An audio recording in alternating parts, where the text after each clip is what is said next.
일주일 동안도 잘 지내셨습니까? 안녕하셨습니까? 네, 오늘 제가 여러분들이 보는 편집된, 그러니까 내용이 편집된 게 아니라 제 모습이 편집된 잘 나온 영상을 봤어요. 너무 잘 나왔습니다. 그러니까 여러분들 여기 강의에만 참석하시지 말고 이 강의들을 이 잘나게 나온 것들 여러 군데로 선전을 해 주십시오. 그래서 우리가 자본주의 얘기를 하고 있잖아요. 그러니까 자본주의를 비판하기 위해서 저희가 조금 자본이 필요합니다. 건강한 자본. 그러니까 여러분 많이 팔아주시고, 이것들 많이 알려주시고, 이게 그거 뭐 판다는 것이 아니라 우리가 자본주의 문제를 인식을 제대로 하고 거기에 대한 것들을 성찰을 하지 아니하면 오늘 우리 사회에 희망이 없습니다. 우리 인류의 희망은 없습니다. 그런 의미에서 여러분들 참여하신 뿐만 아니라 옆에 사람들한테 참 많이 이야기들을 해주셔서 서로 이 자본주의의 성격과 종교적인 성격을 제대로 우리가 깨달아 알게 되고 거기에 대한 성찰을 할 수 있는 기회들을 많이 가졌으면 좋겠습니다. 여러분들 얼굴을 또 뵈지는 못했지만 언젠가는 한번 또 대면하면서 이 문제를 가지고 좀 더 많은 사람들이 모여서 얼굴과 얼굴을 마주대며 강의를 들었으면 한번 좋겠기도 하겠습니다. 자, 오늘 이제 4강 시장의 우상화와 인간의 희생에 대한 이야기들을 또 나누겠습니다. 특별히 오늘 이 강연의 하반부에서는 전태일 열사 50주기를 맞이해서 전태일이라고 하는 사람이 이 시장이 우상화됐고 그 우상이 인간의 생명을 양식으로 먹고 살아가는 우상이거든요.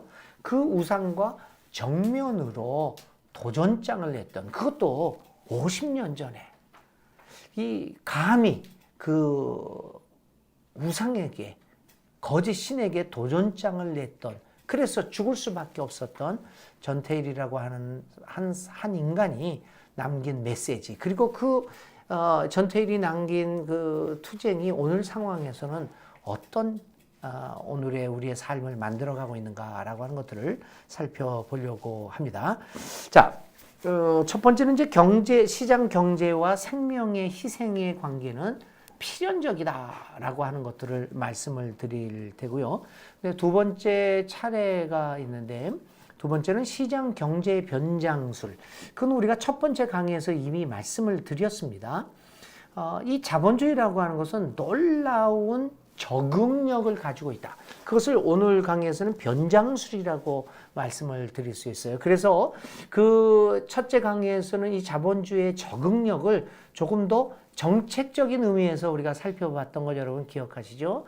예를 들면은 산업화가 이렇게 데려가면서 복지를 들고 나오기도 하고, 최근에는 또 이 경제가 금융화되면서 빈부애자가 점점 또 이렇게 급격하게 벌어지면서 자본주의 자체가 위기를 당하게 되자 그것을 극복하고 하고자 하는 정책으로서, 그러니까 그 적응력으로서 심지어는 기본소득이라고 하는 것들도 자본주의 측에서 들고 나오고 있다.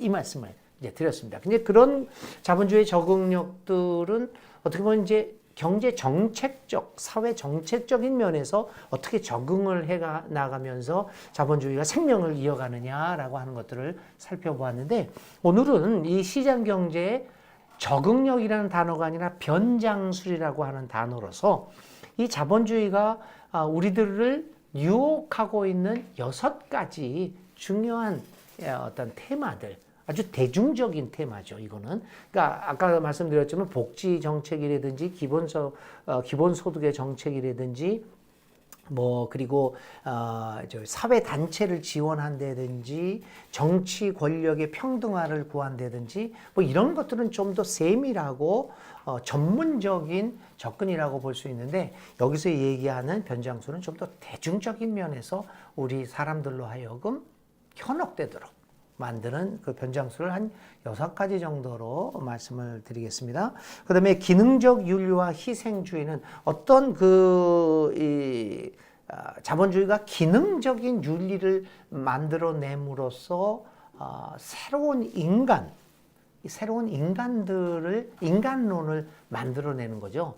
그래서 이제 그것이 어떻게 인간의 희생과 연결되는가 하는 문제를 살펴보겠고요. 네 번째는 희생양 논리와 경제 종교의 신학적 근원은 우리가 2강에서 이미 말씀을 드렸습니다. 다시 말하면 시장 자본주의의 내재적 신학의 논리가 무엇인가라고 하는 것을 통해서 그것이 어떻게 희생양 논리와 연결되고 있는가라고 하는 것들을 우리가 살펴보았습니다. 그리고 마지막으로 전태일, 시장과 희생 논리에 맞서다. 이 전태일이라는 사람의 그 삶을 생각하면서 오늘의 삶의 우리 노동의 현장에서 맞이하는 시장 경제, 시장 자본주의가 어떤 모습을 띠고 있는가. 그래서 왜 전태일이 죽어야만 했던가라고 하는 것을 자본주의에 대한 신학적 비판이라고 하는 측면에서 전태일의 죽음을 한번 생각해 보려고 합니다. 그러니까 전태일이 왜 죽었는가? 왜 이 사회는 전태일을 죽게 만들었는가? 라고 하는 것입니다. 그것은 이제 신학적 비판에서 측면에서 살펴보려고 합니다. 자, 시장 경제와 생명의 희생. 지난번에도 말씀드린 것처럼 서구 문화의 기본적 개념은 희생의 논리 혹은 희생양 논리입니다. 이게 두 가지가 있어요.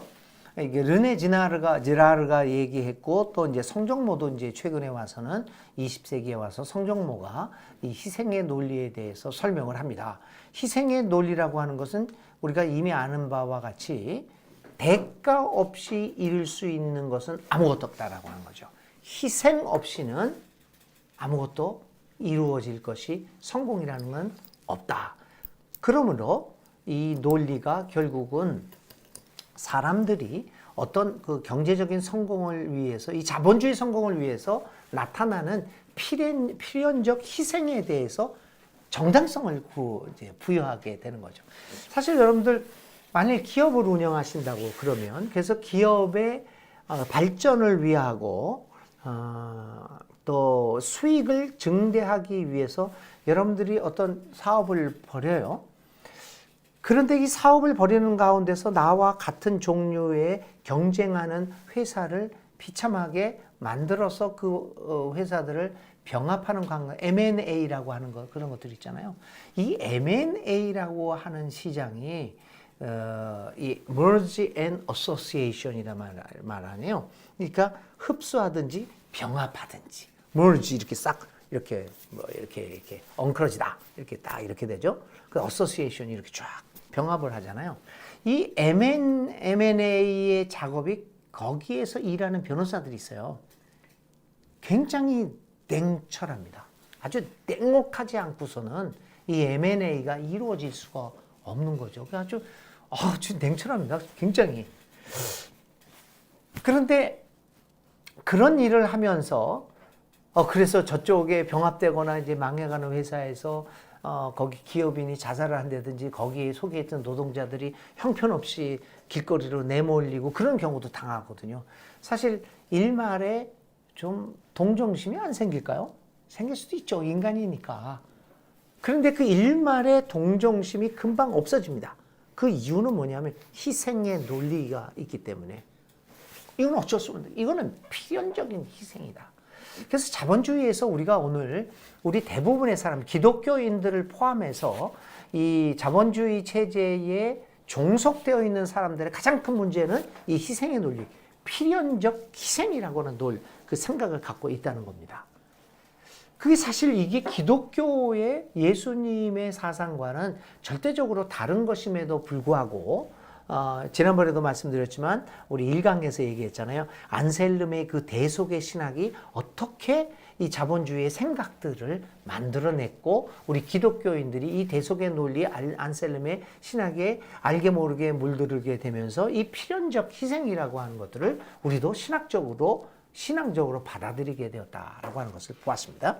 이 희생의 논리. 그다음에 두 번째는 희생양 논리입니다. 이게 이제 필연적 희생과 희생양 논리는 좀 다르죠.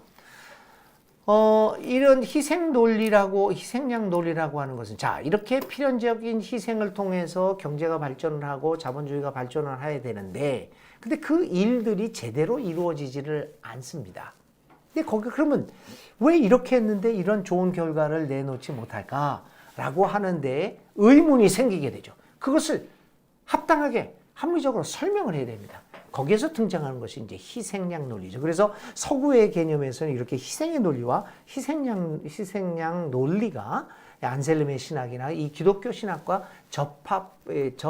이렇게 접합하게 되면서 어떻게 보면 기독교의 사상같이 되어버렸던 거죠. 자, 제대로 일이 안 된다. 한마디로 얘기하면 바로 저놈 때문에 그렇다는 거죠. 그러니까 어디선가 희생양을 찾아야 됩니다. 그런데 대부분의 희생양을 어디서 찾냐면 우리들 가운데서 찾지는 않습니다. 어디서 찾습니까?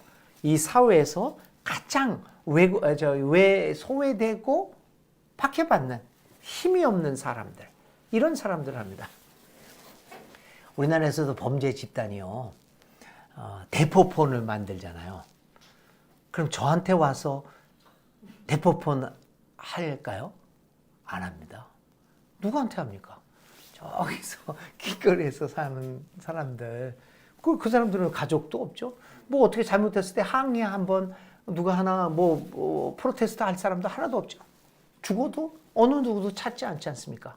그래서 그 사람을 해가지고 대포폰을 만들어가지고 희생양을 처리를 하는 거죠. 그거는 이제 범죄에 이용하는 거지만, 자, 이렇게 그 사회에 그 일이 잘 안 되는 것을 죄를 뒤집어 쓸 수 있는 희생양, 가장 약한 사람들에게서 만나게 되는 거죠. 그래서 자본주의에서는 노동자들, 특별히 노동자들에게 파업을 한다든지 노동조합을 이룬다든지 이런 것들에 대해서 희생양 논리를 적용해서 바로 저런 것 때문에 오늘 우리 시장 경제가 꽃을 피울 수가 없다라고 하는 희생양 논리를 적용하게 됩니다. 그래서 이 자본주의에서 중요한 것들이 바로 이 희생의 논리와 희생양 논리라고 볼 수 있습니다. 성경문은 이렇게 얘기합니다. 그러면 여러분, 그럼 온 세계가 희생의 논리와 희생양 논리를 모든 인류가 갖고 있었을까요? 그러면 그 모든 인류의 본능이 희생의 논리와 희생양 논리였을까요? 우리는 그렇게 생각을 합니다. 성경모가 이렇게 지적을 합니다. 희생의 신학, 이 희생의 논리가, 희생양 논리가 세계 전체가 아니라 주로 서구의 사회적 정신과 종교의 깊은 뿌리를 내리고 있다는 것을 깨닫는 것은 매우 중요하다. 이게 인간의 자연스러운 모습이 아니라는 겁니다. 마찬가지로 자본주의가 우리가 이제 자본주의를 극복하고 대안을 내기 위해서는 중요한 건 뭐냐면 자본주의는 인류의 본능이다 라고 하는 생각을 벗어나는 거죠. 마찬가지로요, 이 희생의 시장 경제에서 희생의 논리나 희생양 논리가 우리 인류에게 다 같이 공용되는 게 아니라는 겁니다. 서구 사회의 것이라는 겁니다. 서구의 그리스도교 전통은 희생 없이는 구원은 없다라고 하는 개념으로 잘 알려져 있게 됩니다. 그래서 사실 우리의 아시아의 심성은 이 희생의 논리가 없죠. 정말 그런 희생이나 희생양 논리가 사실은 없습니다. 그래서 그런 면에서 우리 이 자본주의를 극복하거나 대안을 마련하기 위해서 아시아의 정신을 공부하는 것은 굉장히 중요하다고 생각합니다. 우리 신학에서도 마찬가지입니다. 아시아의 이 정신 세계가 어떤 정신적인 맥이 어떻게 들어가고 있는가라고 생각하는 것은 굉장히 중요한 의미가 되겠죠. 자, 이러한 희생의 신학은 고통을 사실은 그렇습니다. 이런 희생의 신학은 고통을 어떻게 극복해야 할지를 모르는 사람에게 의미를 주는 장점도 있기는 합니다. 희생을 내가 막 여러 가지 고통을 겪고 있는데 이 고통을 겪으면 이게 희생이 근거가 돼서 나에게 좋은 길이 열릴 수 있을 거야 라고 하는 그 의미를 주는 장점이 있습니다. 그러나 동시에 억압체제를 정당화시키는 단점이 있습니다. 문제는 뭐냐면 개인적으로 의미를 주는 장점을 있지만 이러한 문제는 체제적으로는, 구조적으로는, 제도적으로는 억압을 정당화시키는 단점이 있습니다. 그래서 오히려 개인적으로 주는 장점보다는 제도적으로, 구조적으로 갖고 있는 이 단점이 더욱더 심각한 문제를 발생케 하고 있다는 것입니다. 문제의 발생은 바로 자본 축적 과정에서 필요 없는 사람과 무능력한 자의 처리였다고 말씀드렸죠. 그래서 희생 논리는 자본주의 체제에 정당성을 부여합니다. 그리고 가난한 자의 죽음과 고통과 죽음은 필연적인 희생이라고 하면서 우리는 편안히 밤에 눈을 감고 잠자리에 들 수 있습니다. 그렇게 죽어가는 사람들, 그 가난한 자의 고통 소리를 만일 내가 심정적으로, 감정적으로 계속 생각을 하고 있다면 어디 다리 뻗고 잘 수가 있겠습니까? 자본주의는 우리에게 편안함을 줍니다. 필연적인 희생이기 때문에 나는 편안하게 잠을 잘 수가 있습니다. 그래서 시장의 유토피아적인 희망을 공유하는 사람은 수백만 명의 죽음을 필연적 희생이라고 해석하게 될 것입니다. 희생 논리는, 이렇게 희생 논리와 희생양 논리는 오늘의 자본주의 시대를 살아가는 거의 모든 사람에게 깊은 영향력을 미쳤고 그들의 정신세계에 기본적 틀을 제공해 주고 있습니다. 이거를 우리들이 젊은이들도 그렇고 오늘 이 시대를 살아가는 사람들, 특별히 저는 기독교인들, 예수님을 따라간다고, 예수의 제자로서 예수를 살아간다고 하는 우리들이 이 희생 논리와 희생양 논리의 정신적인 영향을 깊이 받고 있다고 하는 것을 정말 회개해야 됩니다. 회개는 뭡니까?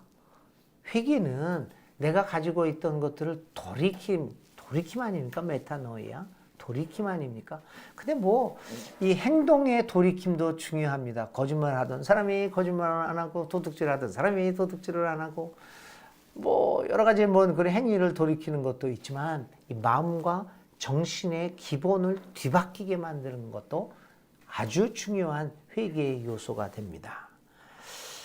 이 희생 논리와 희생양 논리를 어떻게 우리가 회개할 수 있느냐? 이것은 우리에게 앞으로 인류에게 새로운 미래의 전개 가능성이 있느냐 없느냐를 결정지어주는 중요한 문제입니다. 그래서 이러한 희생 논리와 희생양 논리에 우리가 젖어 있는 한 우리들은 자본주의 체제에 대하여 근본적으로 저항하지 못합니다. 여러분, 가난한 사람들도 왜 자본주의 체제에는 이렇게 저항하지를 못하고 있는 걸까요? 참 이상합니다.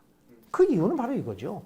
희생양과 희생 논리의 그 정신적인 세계를 벗어나지 못하고 있기 때문에 자본주의 체제에 저항하지 못하고 있습니다. 자, 희생 논리에 대한 세 가지 태도를 우리가 볼 수 있어요. 우리 사회에 통용되는 것이죠.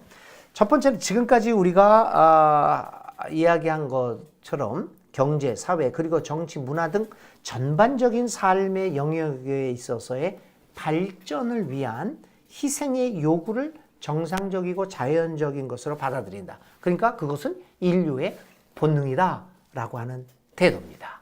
이거 이제 우리가 극복해야 될 것이죠.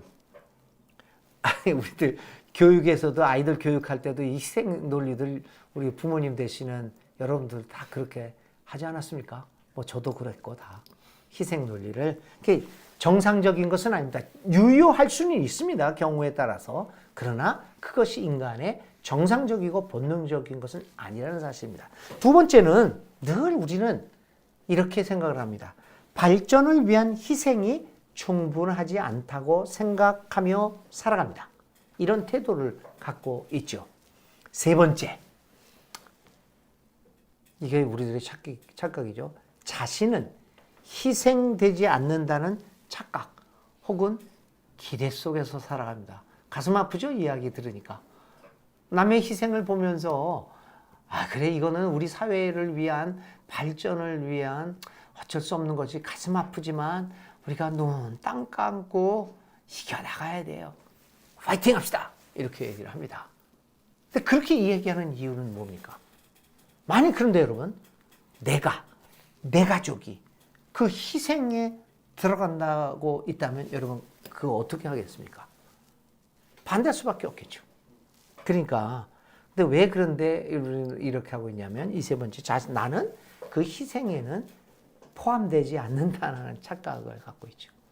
그 기대 속에서 살아가게 됩니다. 이 희생 논리에 대한 세 가지 태도를 보면서 이러한 시장 체제의 자본주의, 특히 신자유주의 체제의 희생의 논리는 구체적으로는 사회적 그리고 경제, 정치적 소외 현상의 심화로 나타납니다. 그러니까 희생이 강조되다 보고 그것을 아무도 저항하지 않고 그것을 그대로 받아들이고 있다 보니까 그 논리가 점점 그런 희생 논리에 바탕을 한 시장 경제가 점점 발달하고 시장 자본주의가 우리의 온 인간의 모든 삶의 전 영역에 뿌리를 내리게 되니까 거기에 따라서 소외 현상이 사회적, 경제적, 정치적 그리고 여기는 제가 쓰지는 않았지만요. 문화적 소외 현상으로 나타납니다. 이 자본주의의 이 소외 현상은 경제적 소외만이 아닙니다. 차별 현상이 이렇게 나타나는데 문화적 차별 현상도 많이 나타납니다. 제가 나중에 이따가 설명을 해 보겠지만 예를 들면 우리 한국 사회는 현재는 가난한 나라는 아니죠. 좀 이따가 우리가 좀 보여주겠지만 GDP 규모로 보면 GDP요.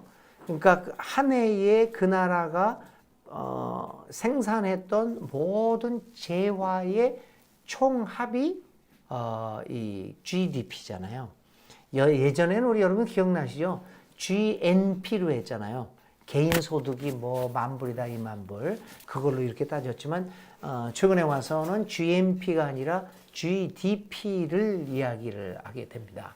GDP 현상으로 보면 이 결과로 보면 우리나라가 GDP로서는 12번째 2019년도의 규모로 보면 12번째 나라입니다. 대단하죠. 1위는 물론 우리들이 한국 사람들이 늘 형님으로 이렇게 모시고 있는 미국 분들 1위입니다. 그 다음에 2위, 중국, 독일 이렇게 나가고 있죠. 우리가 12위입니다. 대단합니다. 근데 그래서 우리가 잘 사는 나라죠. 부자 나라죠. 그런데도 이 부자 나라인 대한민국에서 살아가는 우리 모두들이 똑같이 살아가는 게 아닙니다. 여기에 문화적으로 차별과 소외 현상이 분명히 나타나고 있어요. 저기 벵글라데시 같은 데 가보면 가장 어렵게 살아가는 벵글라데시 같은 굉장히 빈국 중에 하나 아닙니까? 그럼 거기 사는 사람들은 전부 다 빈민으로 살아가느냐? 아닙니다. 제가 파라과이에 살 때 파라과이에서 굉장히 가난한 나라였거든요. 40년 전에. 근데 제가 그때 느꼈던 게 굉장히 가난했어요. 사람들이요. 맨발로 막 다니고 그런 게 한두 번이 아니었습니다. 근데 그 거리에서요. 아순시온이라고 수도였었는데 거기에 그 당시에 40년 전에 그 벤츠 있잖아요. 벤츠. 지금도 좋다고 하는 차. 그 차들이 삐까뻔쩍한 차들이 얼마나 많이 다녔는지. 딴 나라에서 살아가고 있는 사람들. 그래서 한 국가에서도 똑같이 살아가는 것이 아니라 문화적, 경제적 소외 현상이 이렇게 일어나고 있는 것 좀 이따 좀 설명을 해보겠습니다. 우고 아스만은 이렇게 주장합니다. 현 세대의 특징은 사회적 소외의 논리가 확산되어 가고 있고 그러한 현상에 대한 무관심이 지배하는 잔인한 제국이라는 데에 있다. 우리가 살아가는 사회의 특징은 사회적 논리의 확대가 이루어지고 그렇지만 그러한 현상에 대한 무관심이 팽배하다라고 하는 것입니다. 그래서 우리는 자본주의 체제에서 반드시 인간의 희생 문제에 있어서 생명을 잃고 하는 그런 문제와 더불어 자본주의가 인간의 희생을 만들어내는 체제 속에서 이 소외 현상, 무감각의 문화에 대해서 언급하지 않으면 안 됩니다. 인간의 생명의 희생은 바로 이러한 소외 현상과 무감각의 문화의 현상으로 나타나기 때문입니다. 시장 체제에서 소외되는 사람들은 그 생명이 희생되는 사람들은 발전의 열매로부터 인간다운 삶의 조건으로부터 그리고 최악의 경우에는 생존의 기회로부터도 소외되고 있다는 사실을 우리는 다시 한번 볼 수 있어야 합니다. 시장 체제로부터의 소외는 반드시 사회 자체로부터의 소외 혹은 소비의 욕구를 사회화시키는 대중 미디어로부터의 소외를 의미하지는 않는다. 이게 놀라운 이 자본주의의 메커니즘입니다. 자본주의는 분명히 인간의 생명의 희생을 통해서 그 희생을 먹고 살아가는 존재입니다. 근데 그렇게 되기 때문에 이 인간의 생명이 희생됨으로써 그 희생당하는 사람들은 사회로부터 소외됩니다. 그리고 자본주의의 가장 중요한 자본주의의 아들이라고 할 수 있는 소비 문화. 이 소비 문화로부터 소비의 욕구로부터 소외는 되고 있지만 소비 행위로부터 그런데 중요한 것은 그 소비의 욕구를 사회화시키는 대중 미디어로부터는 소외되지 않습니다. 비록 내가 이것을 함부로 막 그냥 아무 꺼리낌 없이 소비할 수 있는 능력이 없습니다. 없잖아요. 여러분들은 어떻게 하십니까? 가게에 들어가가지고 어떤 백화점에 가가지고 물건을 사십니다. 옷을. 저는 가격부터 봅니다. 그래서 슬쩍하면서 그 저만 앞에서 가격 보기가 좀 쪽팔리잖아요. 그래서 이렇게 하면서 살짝 얼마? 양복이 120만 원. 그러면 멋있네요. 그럼 딴 모델 없을까? 싹 가버립니다. 그게 모델이 좋고 맞고 따지지는 않습니다. 그냥 갑니다. 근데 딱 양복을 하나 사려는데 한 10만 원, 15만 원. 괜찮네. 그러면 계속 묻습니다. 이거 뭐 품질이 어떻습니까? 그러니까 저는 가격부터 봅니다. 식당에 들어가서도 가격부터 봅니다. 짬뽕 얼마 이런 거부터.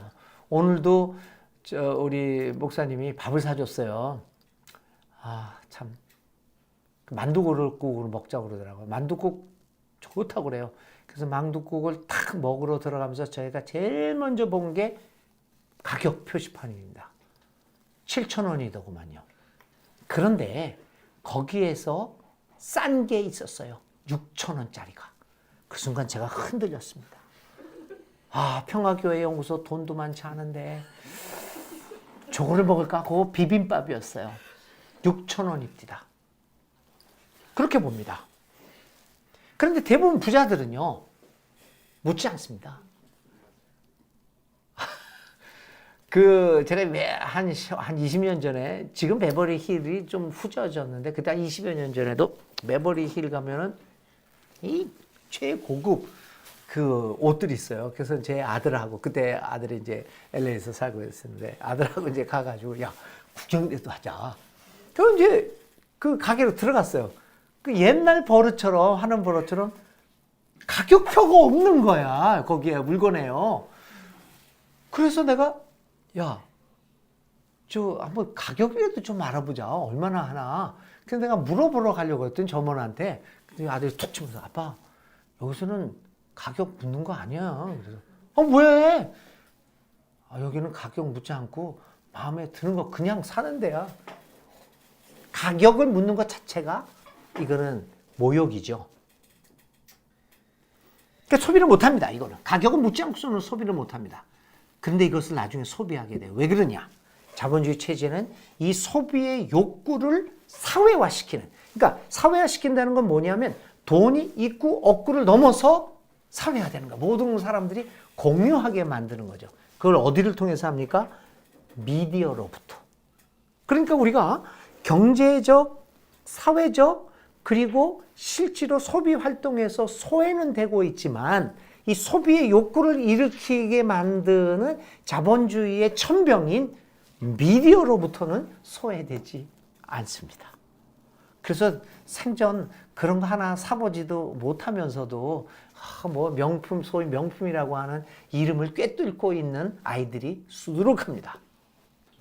페라리, 지금 아는 건 페라리밖에 없지만은, 그런 차들도 많아요. 그래서, 가난한 사람들은, 젊은이들은, 성인들, 우리 모두는 대중 미디어를 통해 사치스럽고 헛된 상품 소비에 대한 자극을 늘 받고 있으며 이로 인해 인간다운 생존을 위한 기본적인 필요를 충족할 가능성도 거부당하게 됩니다. 이게 무슨 소리냐? 이 소비 욕망의 그 다음 주일날 이제 욕망에 대해서 다루지 않습니까? 이 자본주의의 인간의 희생에 의해서 가장 중요한 문제 중에 하나가 이 소비 욕구를 끊임없이 일으키게 만듭니다. 그러면 나는 이거를 사야 되는데 살 수 있는 능력은 없게 됩니다. 그럼 나의 인간의 가치는 저 사람은 이거를 얼마든지 사갖고 다닙니다. 그럼 벌써 이 나와 저와 사람들 사이에 차별이 이루어지며 나는 인간이 덜 된 인간이라고 하는 스스로의 가치관을 갖게 됩니다. 그래서 이거를 소비하지도 못할 뿐만 아니라 정신적인 면에 있어서도 나는 열등 인간, 하류 인생을 살아가고 있고 저 사람들하고는 비교할 수 없는 존재라고 하는 그런 생각을 갖게 되어서 인간다운 생존을 위한 필요 충분 조건들을 우리들이 빼앗기게 되는 겁니다. 그렇게 하면서 점점 자본주의에 대한 발전도 저항도 하지 못하죠.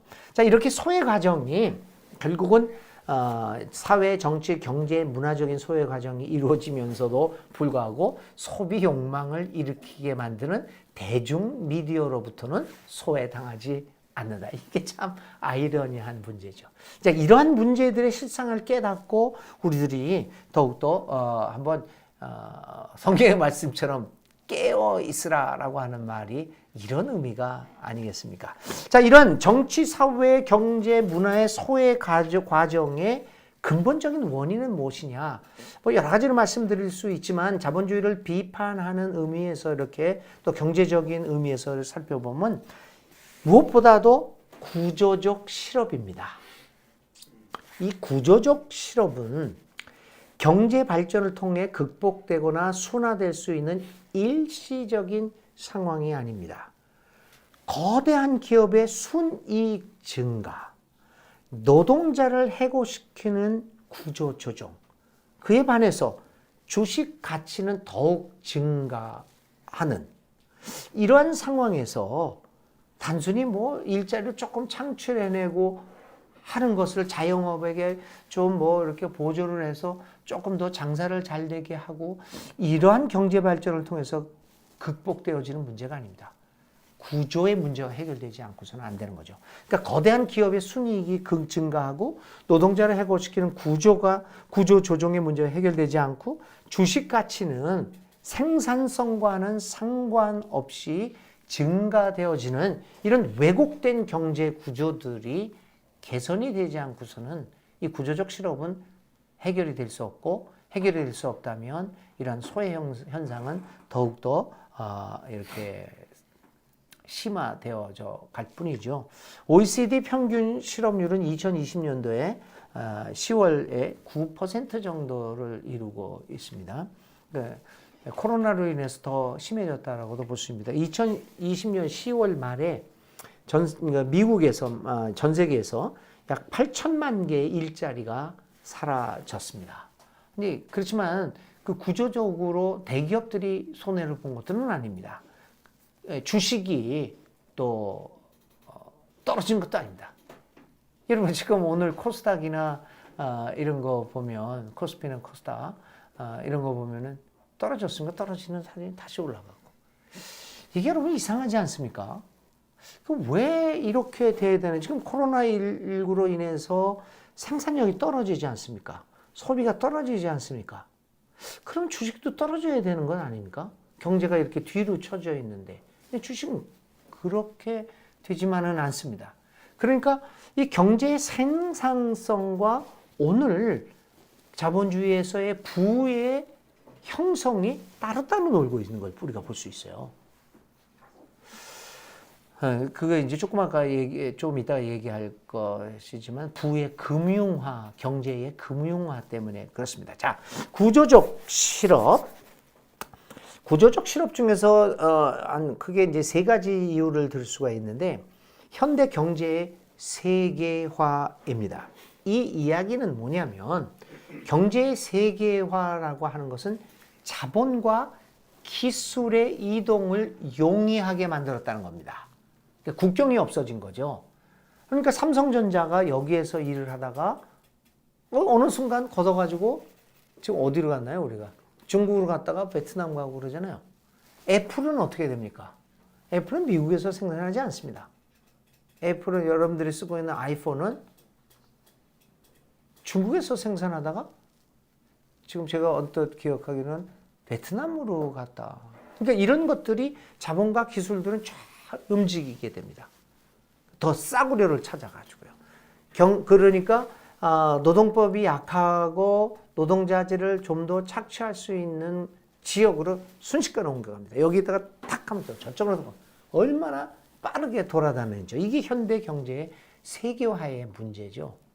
그러니 이 구조적 실업이 나올 수밖에 없는 거죠. 조금만 뭐 하면은 저쪽으로 움직이니까 여기는 발생이 되고 또 저쪽이 좀 실업이 완화된 것 같으면 또 이렇게 옮겨가게 되면 또 없어지게 되고 이제 이런 것들이 문제가 되죠. 기술적 혁명. 여기에서 이제 기술적 혁명이 일어나서 인간을 대체하는 것도 심각한 문제 중에 하나입니다. 몇 년 전까지만 해도 고속도로를 가면은 이 여러 징수원들이 이렇게 이거 돈을 내고 그랬습니다. 주차장에 가면 꼭 해가지고 그 주차 요원이 돈을 받고 그랬어요. 기술적 혁명이 일어나면서 고속도로에서 요금 징수원들이 점차 사라졌고 이 주차장은 거의 다가 사람들이 없어졌습니다. 지금요. 그러나 이런 것보다 더 중요한 문제가 있습니다. 그것은 경제의 금융화로 일어난 결과입니다. 부의 금융화. 지난 강의에서도 말씀드렸지만 전 세계에 돌아다니고 있는 돈, 이 돈은 전부 다 보이지 않는 돈이다. 컴퓨터 속에서 왔다 갔다 하는 돈이다. 한 번도 써보지도 못하고 있는 돈이다. 그 중에 겨우 15%, 많이 봐서 15%가 생산에 직접 투자되는 돈입니다. 그러니까 이게 결국은 이게 가능하게 된 건 어떻게 가능하게 됐을까요? 그러니까 돈의 15%만이 직접적인 경제 활동에 투자가 될 수도 있고 우리가 이런 물건들을 잡을 수 있다는 것은 뭐냐면 바로 두 번째 이게 다 연결되어 있죠. 세계화와 기술혁명, 부의 금융화가 이렇게 맞물려서 돌아가게 되는 겁니다. 근데 15%만 돈이 생산 과정에 투자돼도 경제의 세계화와 더불어 기술혁명으로 인해서 우리가 필요한 재화들을 생산해낼 수 있는 구조가 되었던 거죠. 그래서 결국은 이런 구조적 실업들을 만들어내는 원인이 되어 있어요. 피터 드러커, 우리 잘 아시죠? 미래신학자, 미래학자. 그 사람이 한 것은 이 얘기예요. 부의 금융화라는 것은 어떤 뜻이냐? 이거 여러분이 우리가 이거 정말 심각하게 받아들여야 합니다. 생산이 노동과 연결되어 있는 것을 벗어나게 된 것을 의미합니다. 우리는 어떤 물건을 만들 때 그거를 노동과 연결을 시켰지 않습니까? 근데 그것이 부의 금융화는 벗어났다는 겁니다. 그 기술혁명으로 가능하게 되었다는 거죠. 그리고 더 중요한 것은 뭐냐면 세계 경제를 촉진시키는 힘이 상업이 아니라 자본의 유통이라는 것을 확연시키는 것이 이 부의 금융화라고 하는 겁니다. 삼성이나 세계 유지의 기업들이 삼성, 예를 들면 핸드폰을 만들어요. 셀폰을. 그걸 뭐 1000만 대를 팔았다, 2000만 대를 팔았다고 중요한 일이죠. 근데 여러분, 우리가 100만 원짜리 있잖아요. 핸드폰을 팔아요. 우리가 사잖아요. 그럼 그거 하나 팔아서 삼성이 얼마 정도 남길까요? 한 50만 원 남길까요? 아닙니다. 10% 미만입니다. 이익이. 100만 원 팔아서 5만 원 벌까? 7만 원 벌까? 그렇습니다. 근데 삼성은 왜 그걸 계속 만들어낼까요? 그럼 삼성은 도대체 어디서 돈을 벌어가지고 이렇게 많은 사람들을 먹여 살리고 이렇게 합니까? 핸드폰 팔아가지고 100만 원짜리 팔아서 10만 원이고 5만 원밖에 벌지는 못하는데 어떻게 됩니까, 이게? 이익률이라는 거 여러분 그 재무구조표 보면 다 연말에 나오면 그거 나오잖아요. 그거 그 수익률 같은 데 보면 20% 30% 하는 기업들 봤습니까?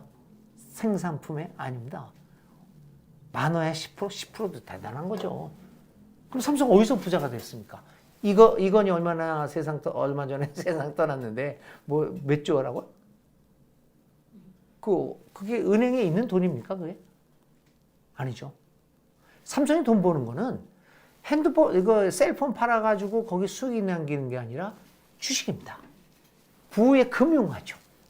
그러니까 세계 경제를 촉진시키는 힘이 상업이 아니에요. 이걸 팔아서 남기는 이득이 아니라 이 돈을 유통시키는 주식의 힘입니다. 요즘 여기에 이렇게 자료 이렇게 보시면 여기에 자, 한 가지 예를 들었어요.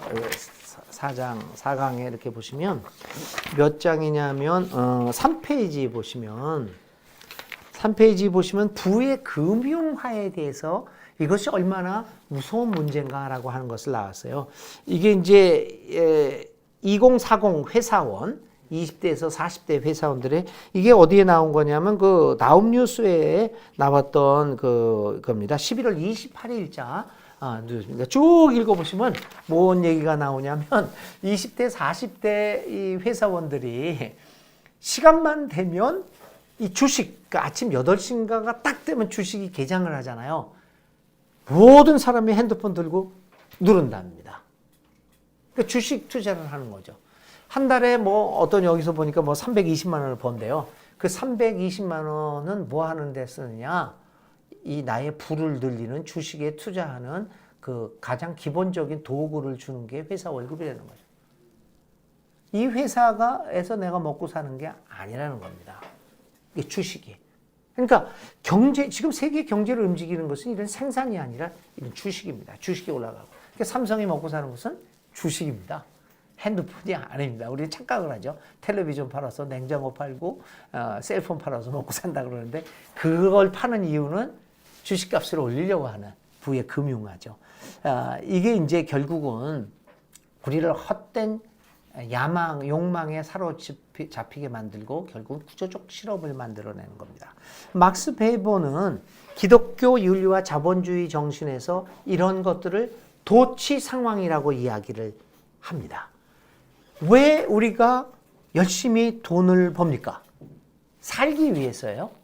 근데 그런 것들이 도치된다고 합니다. 그거를 자본주의의 도치 정신, 도치 상황이라고 막스 베버는 얘기를 하는 겁니다. 인간 존재는 돈의 생산력에 의해 지배당합니다. 그렇죠?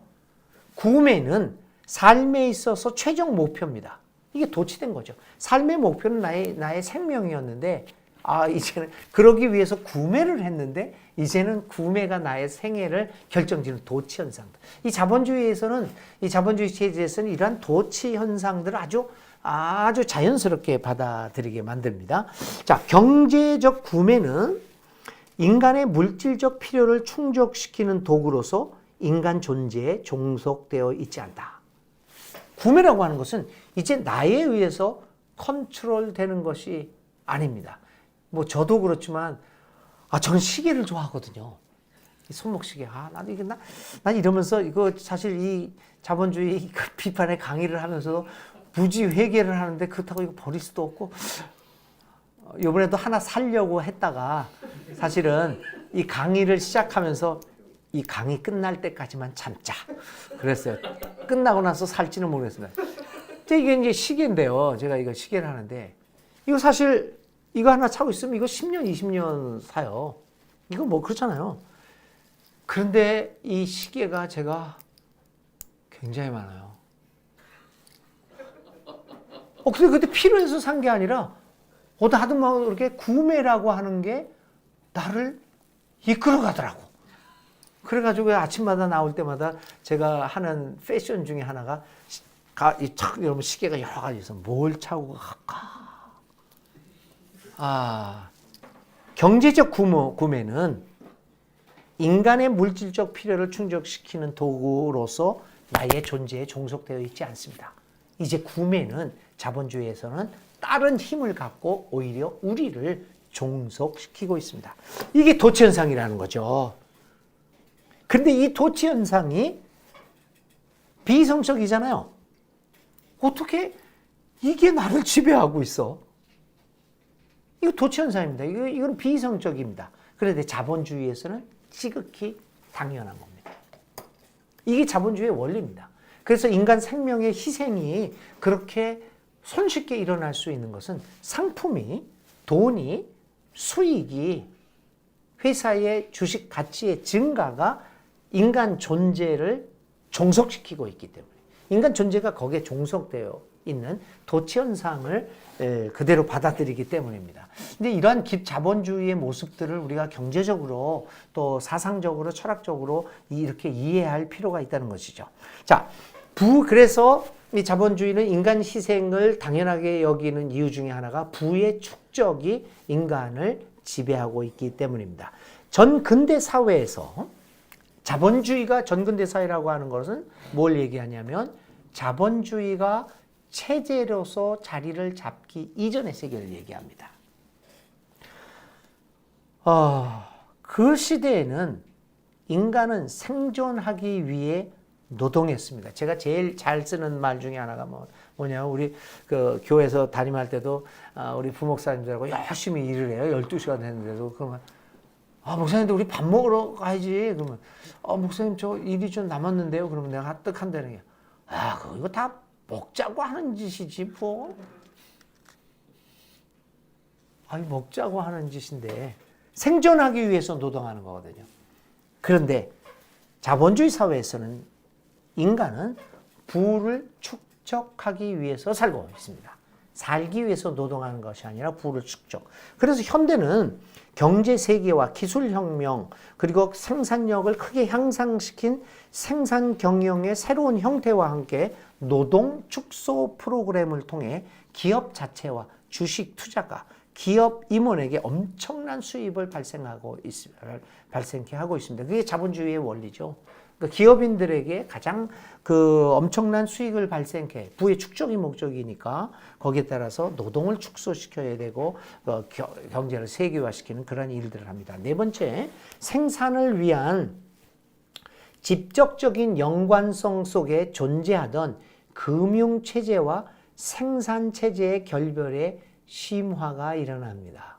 그게 삼성이죠. 생산을 하지만 다른 쪽으로서는 금융체제에서 돈을 벌어들이고 있는 것입니다. 이게 점점 이렇게. 사실은 본래 경제라는 것이 이렇게 자본주의 체제의 심화 이전에는 어떻게 되냐면 생산체제가 있습니다. 생산을 합니다. 그리고 금융이 있습니다. 돈이 생깁니다. 이것이 유기적인 관계를 가지고 있어요. 이게요. 그런데 지금은 이게 이제 결별을 하게 됩니다.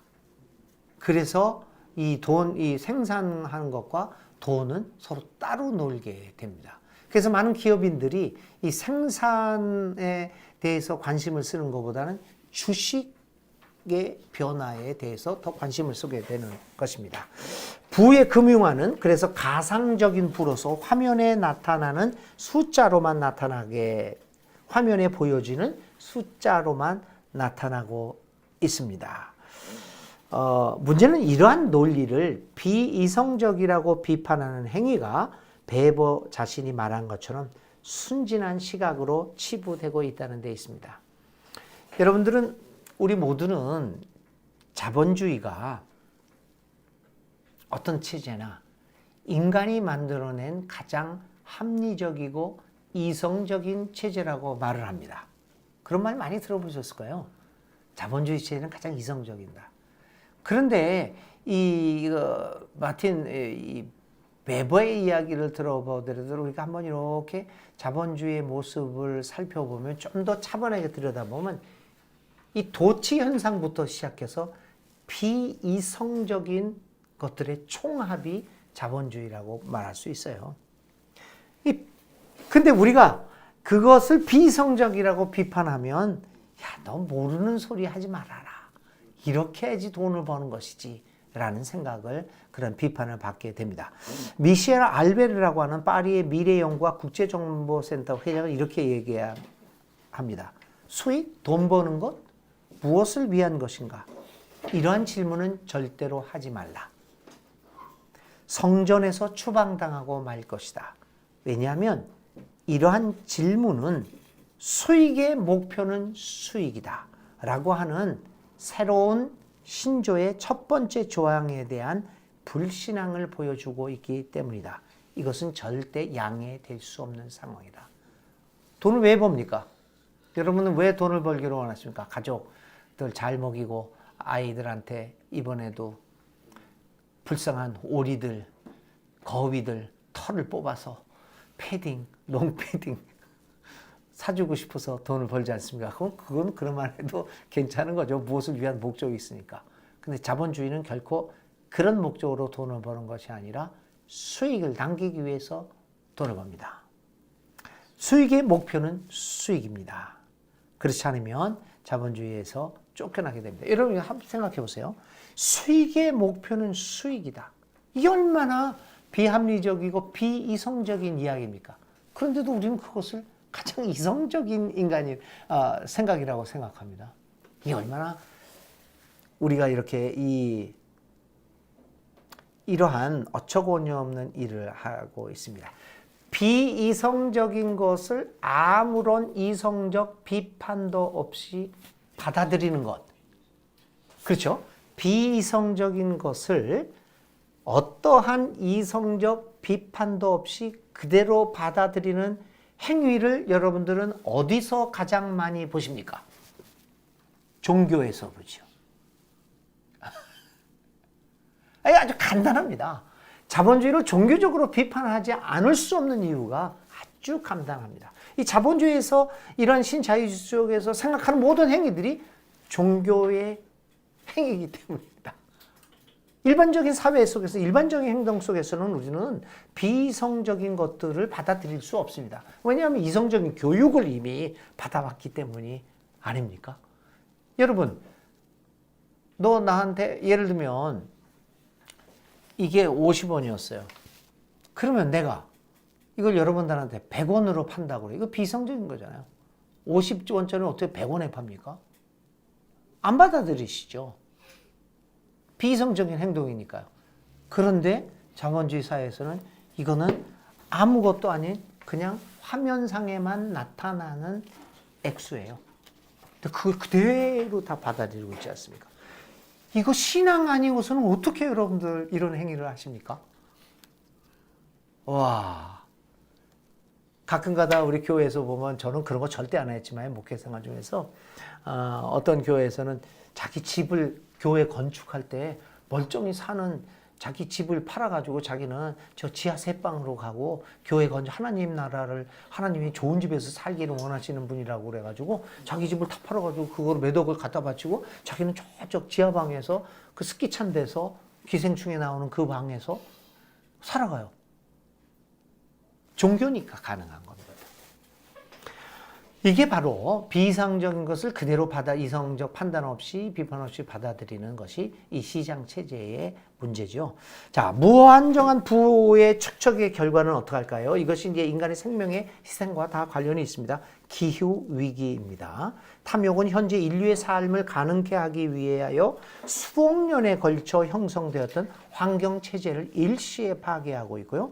두 번째는 심각한 사회 위기를 초래합니다. 부자와 가난한 자의 사이에 존재하는 사회적 대조 현상만을 의미하는 것이 아니라 정말 건널 수 없는 차별과 소외 현상. 세 번째는 걷잡을 수 없이 증가하고 있는 폭력 사태와 마약 사용은 이러한 사회적 위기를 그대로 드러나고 있습니다. 결국은 이것을 하기 위해서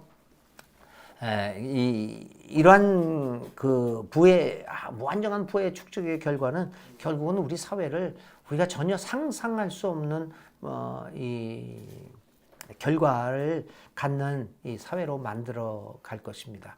오늘 우리나라 사회에서도 이러한 폭력 사태와 마약 사용이라든지 무자비한 폭력 사태, 묻지마 폭력 같은 것도 사실 몇십 년 전에는 생각할 수도 없던 사실이었죠. 근데 이런 것들이 비일비재에 나타나서 사회적 혼란을 겪게 만들 수밖에 없다라고 하는 것입니다. 자, 그 다음에 이 참혹한 현실 이해를 위한 두 가지 요소에서 2번의 문제를 한번 좀 살펴보겠습니다. 이런 자본주의의 폐해가 사회적 소외 현상, 인간의 생명의 희생에서 나타나는 사회적 현상 중에서 중요한 것이 뭐냐면 같은 공간에 같은 시간에 살아가면서도 같은 우리나라 대한민국에서 살아가면서도 같은 국가 내에서도 서로 다른 시대에 살아가는 사람과 다른 공간에 살아가는 사람들이 혼합되어 나타납니다. 여러분 기생충 있잖아요. 기생충 왜 갑자기 이름이 생각났냐지? 그 감독 봉준호. 봉준호죠. 그 사람이 봉준호라고 하는 사람의 영화에는 그 숨겨진 것들이 이렇게 나타나지 않습니까? 이 봉준호 그 기생충에서 나중에 이제 지하방에서 살고 있던 온 가족이요. 이 집으로 이사를 가죠. 그러면서 그 지하에서 살기도 하고 또 그 부부가 왔을 때 그 캠핑 갔다가 돌아와요. 비가 내리니까 그 소파에 앉아 있어요. 이 온 가족이 어디 있습니까? 그 테이블 밑에서 있어요. 기가 막힌 그 상황이죠. 같은 공간에 같은 시간에 있음에도 불구하고 서로 다른 시대와 다른 문화를 가진 것들이 혼합되어 있는 오늘의 자본주의 사회를 그대로 드러낸 것이 기생충. 그 장면들입니다. 그대로 이사 오고 있고 그리고 또 그것뿐만 아닙니다. 그 밑에는 그 가정부 있죠. 가정부가 그 남편을 숨겨놓고 지하의 실에서 살았잖아요. 한 공간에 한 같은 시간에 지금 세 개의 다른 시대와 공간과 문화를 살아가고 있는 사람들이 살아가고 있다는 겁니다. 이게 자본주의, 신자유주의 경제정책이 만들어내는 문제입니다. 이러한 현장은 매우 심각한 경제 문제, 사회 문제를 야기시키고 있는데 그 중에서도 이 문화적 차이를 한번 살펴보겠습니다. 우리나라에도 그대로 통용됩니다. 예를 들면 라틴 아메리카 생각해 보면요. 가난한 라틴 아메리카 국가의 엘리트 층들이 있습니다. 그 엘리트 층들은 가난한 라틴 아메리카에 살고 있지만 그러나 그들은 부유한 국가의 엘리트 층과 흡사하거나 그들과 동일시됩니다. 그래서 여기서 가난한 라틴 아메리카 나라에서 살아가지만 그 엘리트 계층과 몇몇 중산층들은 자신을 그 라틴 아메리카 가난한 나라의 국가의 일원이 아니라 세계 시장의 소비자일 뿐이라고 얘기합니다. 오늘 우리나라에서도 돈을 많이 가지고 있고 자본으로 성공한 사람들이 대한민국 국가의 일원이라고 생각하는 줄 아십니까? 아닙니다. 이 사람들은 우리들은 다 개나 돼지나 소고요. 자기들은 대한민국 국원이 아니라 세계 시장의 고객이라고 생각합니다. 이게 문화적 차이가 이렇게 난다는 거죠. 그러므로 여러분 이러한 문화적 아이덴티티를 갖고 있는 상류층과 지배계층들에게 가난한 사람들의 오늘 당하고 있는 사회적 문제를 해결하기 위한 정치적, 경제적 프로그램에 대한 협조와 참여를 기대하기는 너무나 어렵습니다. 이 경제의 자본주의 체제의 세계화된 이 현상 속에서 그들은 이 국가의 일원이라고 생각하지 않습니다. 세계 경제의 소비자일 뿐입니다. 그러므로 여기에서 일어나는 가난한 사람들을 위한 프로그램을 흉내는 내지만 근본적으로 문제의 해결에 협조와 참여를 바랄 수는 없습니다. 지금 부동산 정책도 그런 거 아닙니까? 부동산 정책이 여러 가지가 이제 엇갈려 있기는 합니다만, 우리들의 욕망도 있고, 그 투기 자본들도 여러 가지가 있지만, 근본적으로는 우리나라의 지배 계층이 이 부동산 문제를 해결할 만한 능력이 없는 게 아닙니다. 의지가 없는 거죠. 왜냐하면, 그것은 나의 문제가 아니잖아요. 나의 문제가 아닌데 뭘 내가 그렇게 열심히 그거를 참여하겠습니까? 안 합니다. 이게 바로 문화적 아이덴티티의 차이다라고 말할 수 있습니다. 그러니까 이 신자유주의가 만들어낸 여러 가지 참혹한 결과를 우리는 자꾸만 경제적 부의 빈부 차이의 극심한 차별이라고 얘기합니다. 맞습니다. 그런데 이 극심한 경제적 차이가 빈부의 차이가 만들어내는 것에서 가장 중요한 것은 이 문화적 아이덴티티의 차이입니다. 그것이 있기 때문에 이 경제적 차별을 해소하기 위한 노력을 안 하는 거죠. 참여하기가 안 됩니다. 그러므로 다시 한번 이 교회를 비롯한 기층 민중들의 자각이 굉장히 필요하게 됩니다. 자, 그 다음으로 좀 넘어가 보도록 하겠습니다. 시장 경제의 변장술에 좀 이제 한번 좀 들어가 보겠어요. 좀 건너뛰어서요.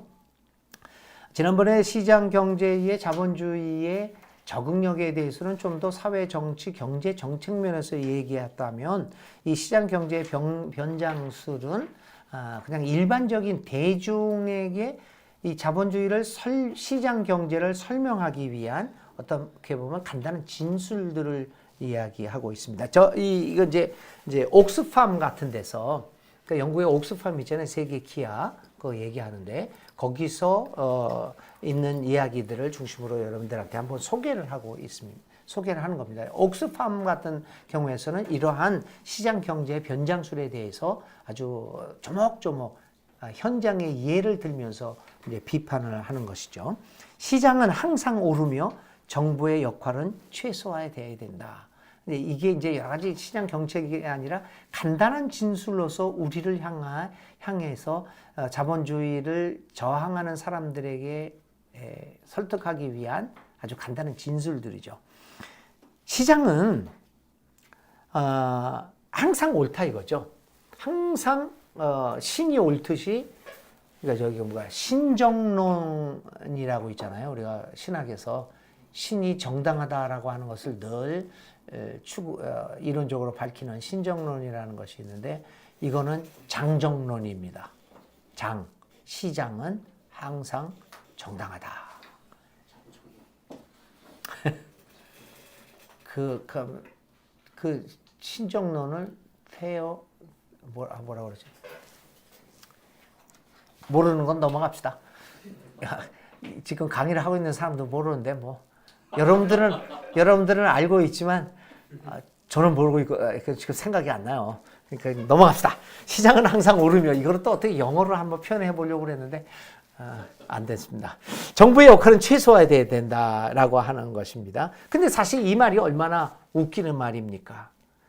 시장은 사실 스스로 사람들의 공동생활을 구성하고 가치 있게 만들 수 없습니다. 모두의 미래를 설계하는 최선의 방식이 결코 아님이 증명되었습니다. 왜 그러냐면 여러분들 한마디로 얘기해 봅시다. 시장이 항상 옳다고 그러면 여러분들의 가정을 시장의 방식으로 운영해 보십시오.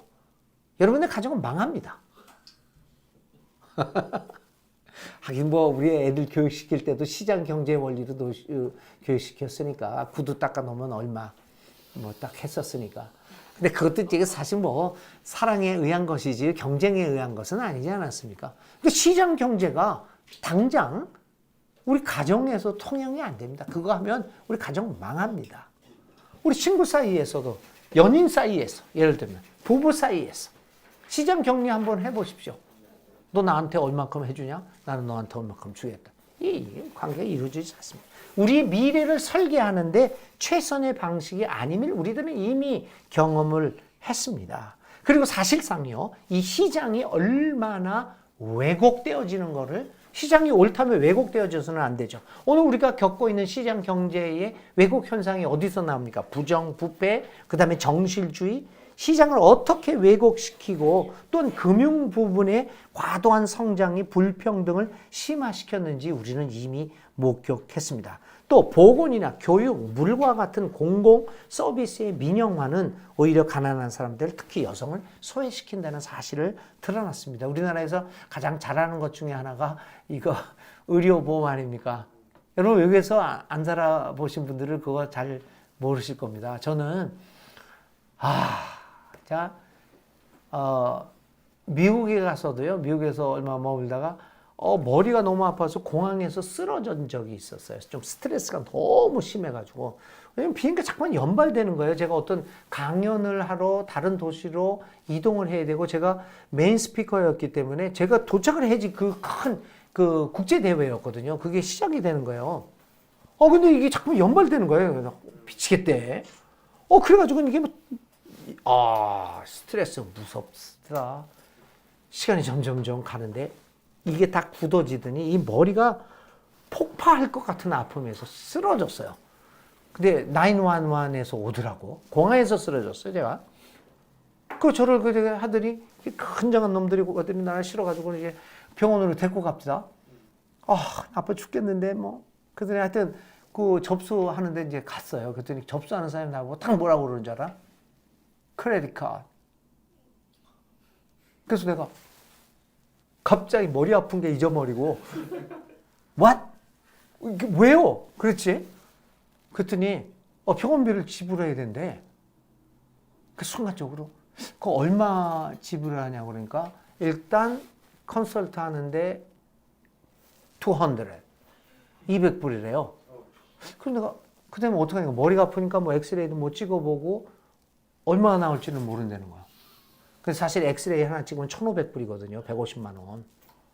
그거 어떻게 살아보니까 머리 아프고 찍고 뭐 갑자기 또 뭐 MRI 한다고 그러면은 MRI 하는데 뭐 10,000불 막 그렇게 되잖아요. 1,000만 원. 못해도 5,000불, 500만 원. 그 생각이 갑자기 나는 거야. 그래가지고 갑자기 거기서 막 적으려는 거. 뭐면 다시 달라고 했어요. 크레딧 카드. 그래서 나 집으로 가겠다고. 그래서 우리 이모 집으로 갔어요. 택시 50불 내고 택시를 타고 갔어요. 그래서 거기다 전화를 해가지고 내가 이래 돼서 못 간다고. 그러니까 거기서 걱정하지 마. 내일 시작한다고. 라틴 아메리카였거든.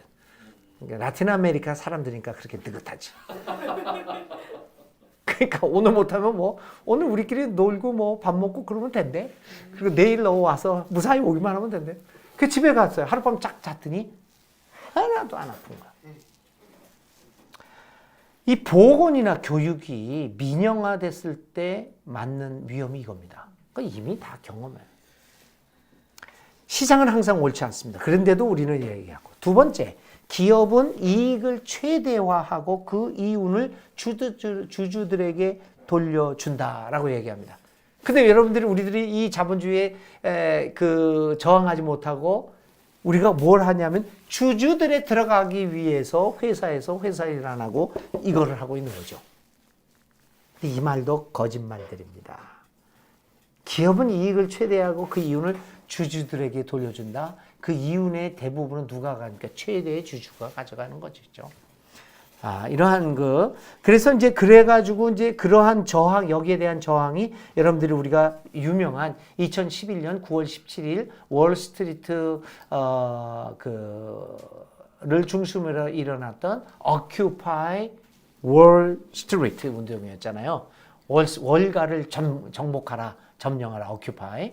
그 운동이었지만, 그때 그것도 뭐 이렇게 흐집이 된 것 같아요. 지금은. 그래서 어떻게 운영이 되는지는 모르겠어요. 세 번째, 개인의 부는 성공의 자연스러운 결과이며 불평등 문제와는 상관이 없다. 슈퍼리치가, 그런데요.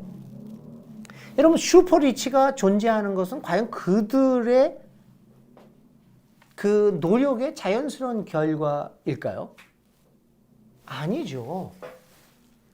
삼성이 최대의 부자가 된 것이 그 사람들이 머리가 좋고 똑똑해서 그렇게 된 거라고 다들 생각하잖아요.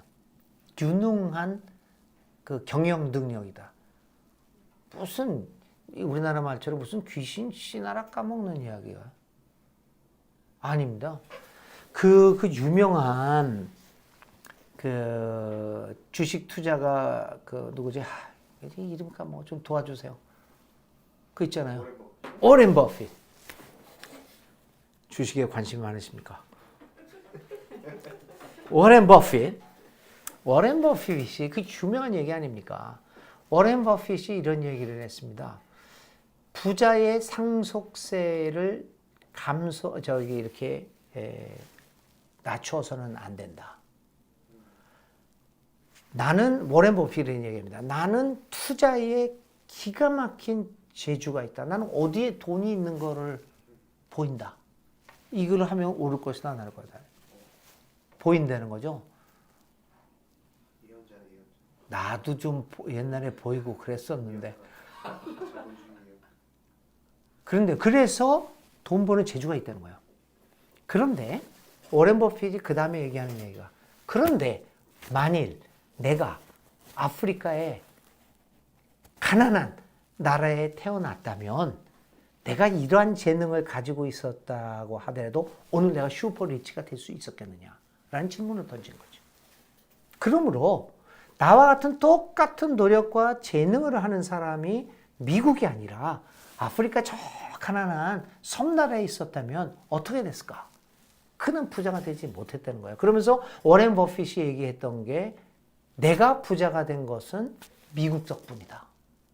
미국의 이 경제시장, 주식시장, 그리고 인터넷이 깔려있는 인프라.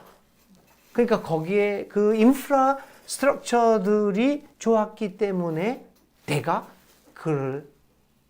이 재주를 발휘할 수 있다. 그러므로 이 부를 사회로 돌려야 된다는 이야기를 합니다. 그러니까 한 슈퍼 리치가 경제 발전의 결과가 아닙니다. 엄청난 부를 하는 것은 자신의 노력이 아니라 이 사회 구조가 그를 만들어줬다는 거죠. 근데 그런 거 아닙니까? 개인의 부는 노력의 자연스러운 결과가 아니라는 겁니다. 그렇기 때문에 이런 문제를 생각하게 된다면 모두에게 공정하고 공평한 기회가 주어질 수 있는 부의 공정한 분배가 반드시 필요하다. 왜냐하면 내가 얻은 부는 나의 노력의 순전한 내 노력의 결과가 아니기 때문입니다. GDP 성장은, 네 번째는 또 GDP 성장은 정책 결정의 주요 목표가 되어야 한다. 여기에도 우리가 다 속고 있죠. 모든 정부의 경제 정책의 주요 목표는 GDP 성장이다. 그 GDP 성장이 어디로 갑니까? 소수의 부를 형성한 사람들한테 가는 것 아닙니까? 그래서 사실은 오늘 우리가 투표할 때도 정책을 제시하는 거, GDP를 뭐 몇만 불로 올리겠습니다. 이러한 경제 정책을 내세우는 정당도 중요하겠지만 그것보다도 더 중요한 것은 우리들이 깨워서 이 인간다운 삶을 보장할 수 있는 정책을 내놓는 그러한 정당을 우리가 선택할 수 있는 능력이 있어야 되는데, 오늘 우리들도 이 네 번째 GDP 성장은 정책 결정의 주요 목표가 되어야 한다라고 하는 말에 너도 나도 속고 있기 때문에 이 변장술에 우리도 속고 있습니다. 우리의 경제 모델은 성중립적이다. 이것도 이제 요즘 자본주의가 여성 평등을 얘기하면서 성평등을 얘기하면서 이야기하지만 사실은 그 안에 들어가 보면 여전히 성 불평등이 존재하고 있음을 또 우리가 볼 수 있고요. 여섯 번째는 지구의 자원은 무한하다. 이런 것들을 우리들에게 교육시키면서, 그래서 여러분 보세요. 트럼프가 4년 재임을 하는 가운데 뭐 파리 조약도 탈퇴하고 난리 났잖아요. 교토 의정서도 막 그냥 무시하고 막 그러잖아요. 그러면서 뭐라고 얘기합니까? 자원은 무한하다. 근데 기후 위기를 얘기하는 그놈들은 뭐냐? 음모다. 근데 그 많은 사람이 거기에 속았어요. 그래서 여기 뭐냐면은 요즘에 자본주의 이 신자유주의들이 얘기하는 변장술은 뭐 복잡하게 기본소득 이렇게 얘기를 하지 않고 음모론이다.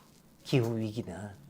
그렇게 얘기를 하고 있는데 상당수가 여기에 현혹되고 있다는 안타까운 현실을 볼 수 있습니다. 그래서 최근에 나타나는 이 대중적인 변장수를 우리가 파악하는 것도 자본주의 비판에 굉장히 중요한 이야기입니다. 세 번째, 기능적 윤리와 희생주의를 이야기를 합니다. 기능적 윤리. 자, 이 자본주의는 종교로서 이제 우리에게 새로운 윤리를 가르쳐 주는데 그것이 기능적 윤리입니다. 효율성과 연관되는 기능적 윤리 속에서 새로운 인간론을 우리에게 중요하고 있는데 한 네 가지로 제가 말씀을 드릴 수 있어요. 첫 번째는 새로운 인간은 오에코노미쿠스, 그러니까 경제적 인간입니다. 구원받을 자격이 있는 새로운 인간이라고 하는 것은 시장이 제공하는 복음을 받아들이는 사람입니다. 경쟁 복음, 희생 논리의 복음, 희생양 논리의 복음, 필연적 희생, 이러한 시장이 제공하는 복음을 받아들이는 사람이 호모 에코노미쿠스, 새로운 인간입니다. 이런 거 보면 또 사실 오늘 우리들하고 너무나 비슷하죠. 그 다음에 호모 콤페티티베, 경쟁력을 갖춘 새로운 인간. 새로운 인간이라는 것은 뭐냐? 시장 종교의 복음을 받아들이는 사람으로서 시장 종교의 복음은 다름 아닌 경쟁입니다. 경제의 신학과 영성을 받아들이고 이에 순종하는 사람은 새로운 인간으로서 시장에서 구원을 받을 만한 자격을 가진 사람으로 간주됩니다. 시장 종교에서 유일하게 모든 것에 척도가 되는 것은 경쟁을 통한 경쟁력 강화입니다. 그래서 사회 모든 기구와 기관은 경쟁력 강화를 지향하고 교육의 목표는 온전한 인간 형성이 아니라 경쟁력을 갖춘 새로운 인간의 배출입니다. 경쟁력. 이것도 사실 이것도 우리가 이제 속고 있는 거죠. 이게 경쟁은 어떤 발전의 도구가 될 수 있지만 핵심적인 도구는 아닙니다. 인류는 지금까지 역사에서 경쟁을 통해서 위대한 발전을 이룬 게 아닙니다. 사실은 협력을 통해서, 공생을 통해서 인류 역사의 발전을 이룬 것이지 경쟁을 통해서 이룬 것이 아닙니다. 그런데 이 시장 자본주의의 시장 종교는 그러한 협력을 통한 인간이 아니라 이 경쟁력을 갖춘 인간을 새로운 인간. 근데 이게 300년이라는 짧은 세월 속에 이런 것들이 우리 인간을 사로잡았습니다. 그 이유는 무엇일까? 그게 바로 인간의 내면 속에 자리 잡고 있는 욕망의 문제입니다. 그래서 다음 강의에서는 인간의 욕망이 어떻게 형성이 되고 욕망의 문제를 다루는 것이 자본주의의 비판의 중요한 주제 중에 하나가 될 수밖에 없습니다. 경쟁력을 갖춘 새로운 인간 배출. 경쟁은 모든 기업과 국가의 존재 기반이 됩니다. 신자유주의는 경쟁력을 갖춘 새로운 인간 생산을 제시함으로써 오늘의 소비 사회에서 가장 유력한 종교로 떠오르고 있습니다. 경쟁력을 갖춘 새로운 인간. 세 번째 인간은 호모 콘수멘스, 소비적 인간. 요거는 이제 다음 강의에서 다섯 번째 강의에서 욕망과 연결해서 이 소비적 인간을 얘기합니다. 욕망적 인간, 호모 쿠피두스. 쿠피도 이게 이제 욕망이라는 나타나죠. 욕망적 인간, 욕망의 인간과 소비의 인간.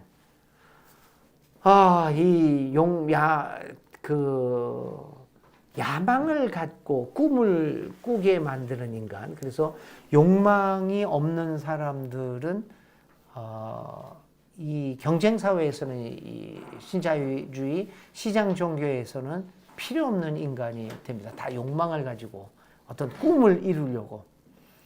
그래서 심지어는 교회에서 10여 년 이상 지금까지도 인기를 끄는 프로그램이 하나 있어요.